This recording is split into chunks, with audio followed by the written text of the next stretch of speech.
I was very surprised to find out that you and Buffett still use those books to look for stocks. I mean, these days it's so easy to find information. You can just go to Guru Focus, use the stock screener, find PE1. You can do that in like half a second. Why does that still work?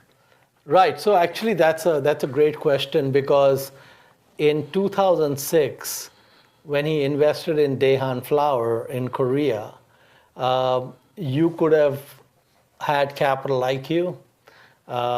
You could have run any screen you wanted. It would have popped up all kinds of companies. And if you believe that, there are tens of thousands of people with lots of assets who have capital IQ subscriptions, that stock should have not been at that price. But just like the dollar bill on the ground, where the professor says it can't be a real dollar bill because in an efficient market, there wouldn't be a dollar bill on the ground. The reality is that speed of access to information is not the determining factor in leading to market efficiency. I think that markets, because they're auction driven and because there are humans involved, they vacillate between fear and greed. And at that time, in the Korean market, for whatever was going on then, there was more fear than greed. And so I find, for example, even today, there are lots of bargains in South Korea, amazing bargains. And can you give an example? Well, we're buying. We're buying right now, so we can't quite go there because these things trade. I mean, some of these things, I'm barely able to get $2,000 a day of the stock, and we have a $500 million, $600 million portfolio, so we're nibbling. But we're buying things at 2.5 times earnings. And I'm buying 2.5 times earnings of a business. So like, for example, I'll send you on a treasure hunt. How's that? Yes, sure, treasure hunt is more exciting than giving you the treasure, right? Sure. It's always better to hunt for the treasure. So, I mean, I have an insight, and I don't know whether the insight will be right or wrong. You can tell me. So, we know that there is lots of different permutations and combinations of changes happening in the way humans travel, right? So we used to have cars and public transport and taxis. That was it, right? Now you have Uber, you have Uber Pool, you might get to autonomous, Waymo.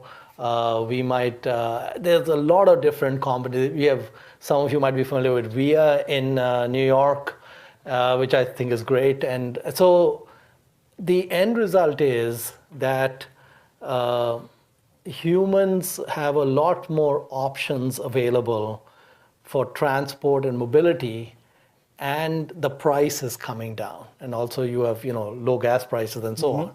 So it is an absolute certainty in my mind that per capita miles being driven in some kind of public transport for humans is going up.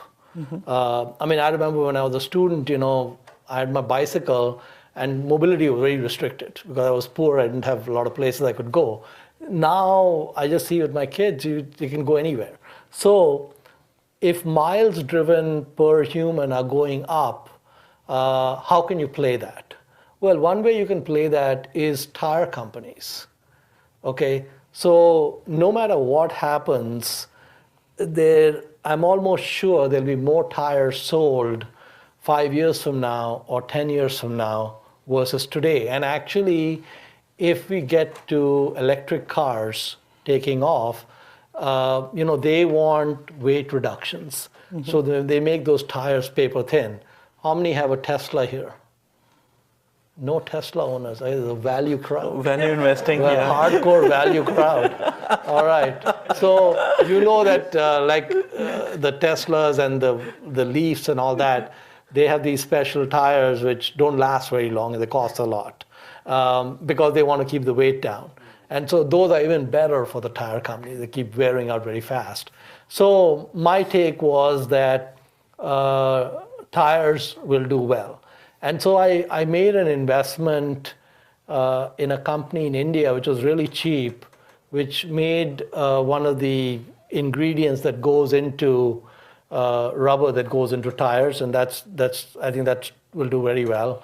And the other was a company in Korea, which is in one shape or another in the tire business, and it's growing. Actually, it's going to grow quite a bit. It's actually even without these demographic things happening, it'll still grow.